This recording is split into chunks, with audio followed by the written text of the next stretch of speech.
এখানে অনেক যোগ্য সংগঠন আছে, তাদের কাছে অনুরোধ রাখবো।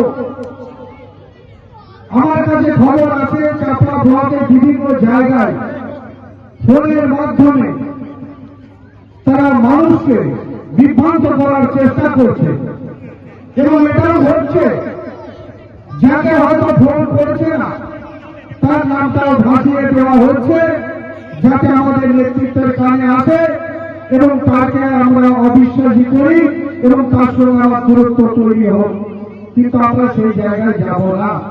আপনাদের কাছে অনুরোধ রাখবো, যদি আপনারা এরকম কিছু শোনেন কানে, সুখদেবদা রয়েছে, আমি রয়েছি, আমাদেরকে বলবেন, আমরা সেটা দেখবো। কিন্তু আপনারা কাউকে এইরকম ভাসমান কথাকে কাউকে বলবেন না যে আপনি তো আইএসএফ হয়ে গিয়েছেন বা বিজেপি হয়ে গিয়েছেন, এটা আপনি বলবেন না, কারণ এটা একটা চক্রান্ত চলছে আপনাদের। তাই এদিকে আপনারা লক্ষ্য রাখবেন। আর যারা আজকে তৃণমূল ছেড়ে গিয়েছে আপনারা তাদের পরিচয় সকলেই জানেন। এখানে যারা বসে আছে তারা সকলেই জানেন যে তারা কেমন ব্যক্তি। তৃণমূল দলের কাছে অনেকদিন আগে থেকে তাদের আস্তে আস্তে আস্তে আস্তে মানুষের সঙ্গে যোগাযোগ বিচ্ছিন্ন হয়ে গিয়েছিল। নেতৃত্বের সঙ্গে প্রায় 5-6 মাস থেকে তাদের সম্পর্ক বিচ্ছিন্ন হয়ে গিয়েছিল। আমাকে সুখদেবদা অনেক আগেই বলেছিল যে কয়েকজন দলের সঙ্গে গদ্দারি 5-6 মাস আগে থেকে তারা করছিল। আমার টিকিট ঘোষণা হওয়ার পরেও কয়েকদিন হয়তো আমার সঙ্গে ছিলেন, কিন্তু তারা গদ্দারি দলের সঙ্গে 5 মাস আগে থেকে করছিল।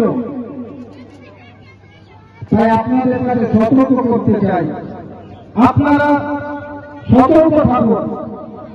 তৃণমূল কংগ্রেস এখানে জিতবে, কারণ আপনারা সকলে জানেন চাপড়া ব্লকে বিজেপি নামক যে সাম্প্রদায়িক দল, সেই দলের 318টা পার্ট বুথ রয়েছে। ধন্যবাদ জানাচ্ছি।